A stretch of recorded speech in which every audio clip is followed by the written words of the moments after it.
From outcast to emperor, Genghis Khan's true story, learn English with real stories. Let me ask you something. Can smart people also be cruel? When does power become dangerous? Can one person change the world through war? This is not just a story. It's a lesson about power, complexity, and human nature. This story will challenge you. This story will teach you new English words. And this story will make you think. If you leave now, you'll miss not only how an outcast boy became the most feared ruler in history, but also 5 lessons you can use today to lead and win in your own life. His name was Temüjin, later known as Genghis Khan. Temüjin means iron worker in Mongolian. He was born in 1162 on the cold grasslands of Mongolia. He grew up with poverty, lies, and constant fighting. He became an outcast and survivor, then a tribal leader and warrior, later the great Khan of all Mongols, and finally the founder of the largest land empire in human history. Chapter 1. Origins. The year is 1162. The Mongolian grasslands go on forever under a gray sky. Cold wind blows across the land where only strong people survive. Smoke rises from tribal camps. The smell of horses, leather, and burning dung fills the air. In this hard world, a boy is born. His name is Temüjin. His father, Yesugei, chose this name because he had just captured a Tatar leader called Temüjin Uge. Legend says the baby was born holding blood in his tiny hand. Yesugei sees this as a sign. The child will be a warrior. Temüjin's early years are full of horse sounds and sword fights. Mongol tribes fight all the time. There is no peace, no mercy, only survival. His father teaches him to hunt with eagles, to ride before he can walk well, to shoot arrows while riding fast horses. A Mongol without his horse, his father says, is like a bird without wings. But when Temüjin is only 9 years old, tragedy strikes. His father is poisoned by enemy tribes. The boy's world falls apart. His clan leaves his family on the grasslands. They take everything, horses, cattle, weapons. Temüjin's mother, Hulun, gathers her children. We have nothing, she tells them. However, we have each other. We will survive. The family eats roots, fish, and wild berries. They live in caves during cold winters. But what happened next would shape the future conqueror's character forever. Temüjin learns that trust is dangerous. People close to you can hurt you. Why would a clan leave a chief's family? This cruel act plants a seed in young Temüjin's heart, a seed that will grow into something the world has never seen. Chapter 2. First struggles. Years pass. Temüjin grows tall and strong. His eyes are fierce like a wolf's, but he remains powerless, an outcast. At 17, he faces his first real test. His half-brother Bektar bullies his family, takes their food, shows no respect. In Mongol culture, this cannot happen. Temüjin and his brother Kasar make a decision. They hunt Bektar like an animal. They kill him with arrows. Their mother is shocked. "You have killed your own blood," she cries. However, Temüjin shows no regret. "We have no friends but our shadows," he says. "No companions but our tails." This moment shows his character. Temüjin will never accept weakness, never forgive lies, never show mercy to enemies. Soon after, rival tribes capture him. They put a heavy wooden collar around his neck. He becomes a slave. Even so, in chains, Temüjin's mind works. He watches, he learns, he waits. One night, during a party, his captors drink too much horse milk. Temüjin escapes into the darkness. He hides in a river, breathing through reeds. For hours, enemies search for him with torches. But this escape was just the beginning of something much bigger. Let me ask you something. Would you risk everything for freedom? Or would you accept a life of slavery for safety? Temüjin chooses freedom. Always. He finds friends, men who believe in his vision. Jamuka, his childhood friend, becomes his blood brother. Together, they start gathering followers. At 18, Temüjin marries Borta, a strong and intelligent woman who becomes his most important wife. But tragedy strikes again. The Merkit tribe kidnaps Berta as revenge for an old family conflict. Temüjin is desperate. He must rescue her, but he's still too weak alone. So he makes a smart political move. He asks for help from Togrul, a powerful leader who becomes like a father to him. Together with Jamuka, they attack the Merkit and rescue Berta. This rescue makes Temüjin famous. Other warriors see his determination and loyalty. His reputation grows. But Temüjin learns that even blood brothers can become enemies. Jamuka grows jealous of Temüjin's growing power. Their friendship becomes a fight that will tear the grasslands apart. Chapter 3, The Turning Point. The year is 1201. The Mongolian grasslands are red with blood. Tribe fights tribe. Brother fights brother. Chaos rules the land. Temüjin faces his greatest test. Jamuka, his former blood brother, leads a huge group against him. Even worse, Togrul, his adopted father, betrays him and joins Jamuka. The battle seems hopeless. Temüjin's forces are outnumbered 5-1. But Temüjin has something his enemies don't: loyalty earned through respect, not fear. His warriors fight like demons. They use new tactics, super-fast attacks, smart retreats, fake weakness followed by powerful strikes. What happened next would shock even his enemies. The tide turns. Jamuka's group falls apart. Warriors leave their chiefs to join Temüjin. They see something special in him, a leader who could unite the tribes and conquer the world beyond Mongolia. After victory, Temüjin faces a choice. Mongol tradition demands mercy for defeated enemies who give up. But Jamuka refuses to kneel. "Kill me quickly," he demands, like a warrior. Temüjin honors this request. He has Jamuka killed without spilling blood, a Mongol sign of respect. But this moment changes him. He learns that mercy can be weakness, that unity requires total authority.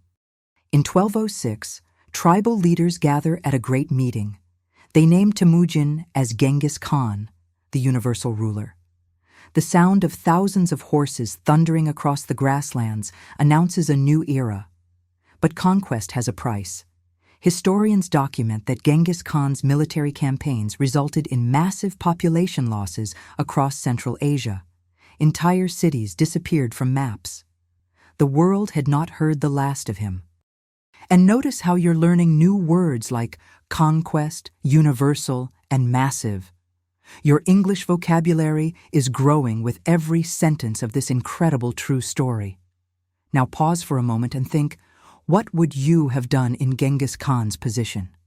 Would you choose mercy or power? Write your answer in the comments below. I read every single one and want to know what you think. But back to our story. The newly crowned Genghis Khan was just getting started. Chapter 4, Success and Impact. Genghis Khan now commands the most organized army the world has ever seen. His warriors are not just fighters, they are a machine of conquest. He organizes them in groups of 10, 100, 1,000, and 10,000. This system makes his army incredibly efficient. They move faster than any enemy expects. They strike harder than any force can resist. He also creates the Yasa, a new law code that applies to everyone equally. Rich or poor, noble or common, everyone follows the same rules. This brings order to his growing empire. But here's something surprising. Genghis Khan never learned to read or write. He was illiterate his entire life. He spoke Mongol as his native language and probably understood some Turkish and Chinese words. But all his laws and messages were spoken aloud and written down by scribes using Uyghur script. His power came from his voice, his memory, and his direct command, not from books. His war machine rolls across Asia like a giant wave. The Western Jia kingdom falls first, then the Jin dynasty in northern China. City after city surrenders or burns, but Genghis Khan is more than a destroyer. He promotes people based on skill, not birth. He protects trade routes. He allows religious freedom. He creates the first international postal system, Records show his empire grows to cover 12 million square miles, larger than any empire before or since. From Korea to Hungary, from Siberia to India, his influence spreads. In 1219, something terrible happens. The Shah of Khwarizm kills Genghis Khan's trade ambassadors. This makes him furious.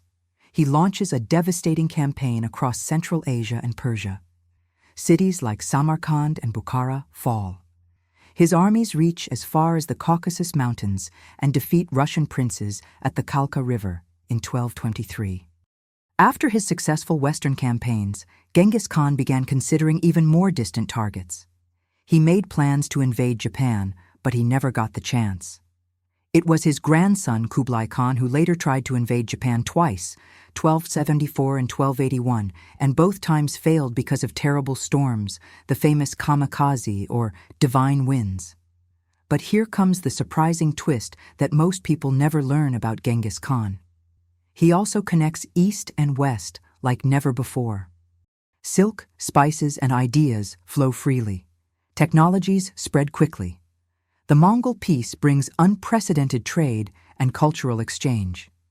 In his personal life, historians note he has hundreds of wives and concubines, though Berta remained his most important wife and political partner. Genetic studies suggest millions of people today carry his DNA. His family tree spans continents. But was he rich? Not in the way we think today.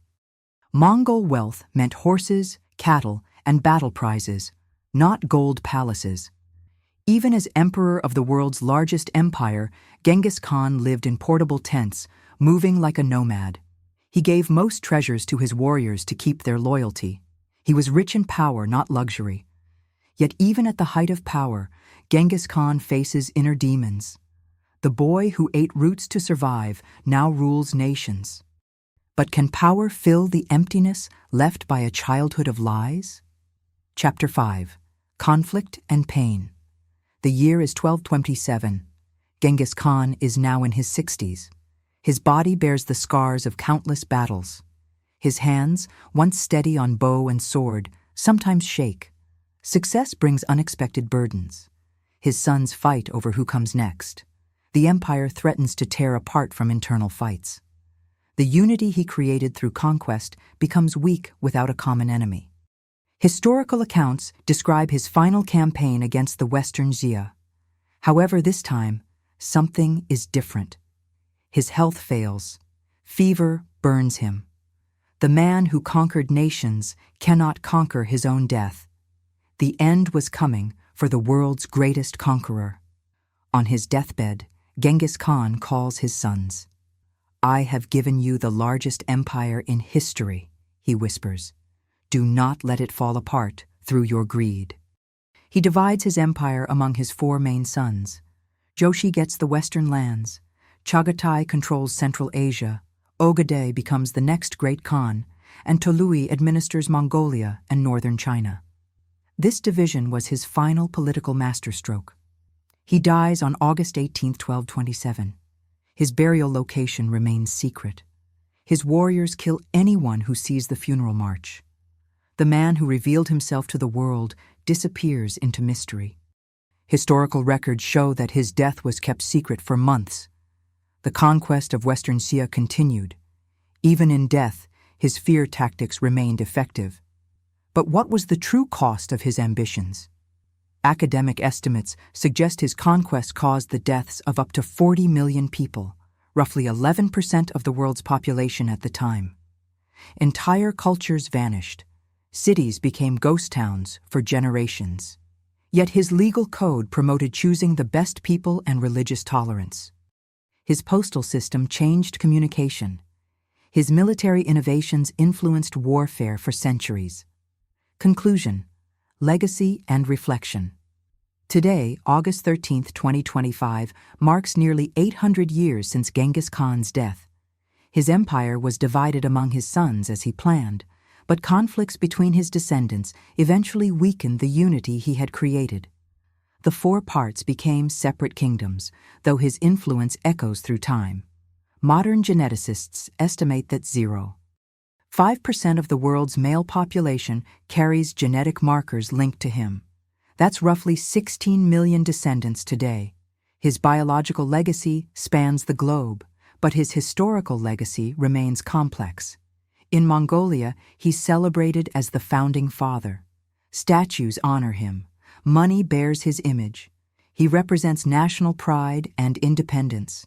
In other nations, historians remember him differently, as a destroyer of civilizations, a bringer of death and destruction. A warning about unchecked ambition. Which perspective is correct? Perhaps both. His story has inspired many movies too. Mongol, 2007, a Russian film, was even nominated for an Oscar. Hollywood made Genghis Khan, 1965, with Omar Sharif, though it was more fantasy than history. The History Channel and BBC have also created documentaries mixing drama with expert interviews. 5 universal lessons from Genghis Khan's story. Hard times can create strength.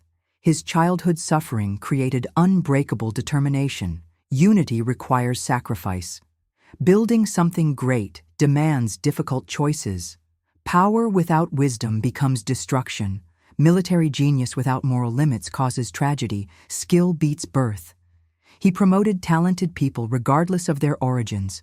Legacy is complex. Great figures can be both creators and destroyers. Let me ask you something. What legacy will you choose to leave behind? Will your ambitions unite or divide? Will your power create or destroy? Now it's your turn. How will you use your talents? What empire will you build in your own life? One based on fear or respect? One that destroys or creates? And remember, you're not just learning English.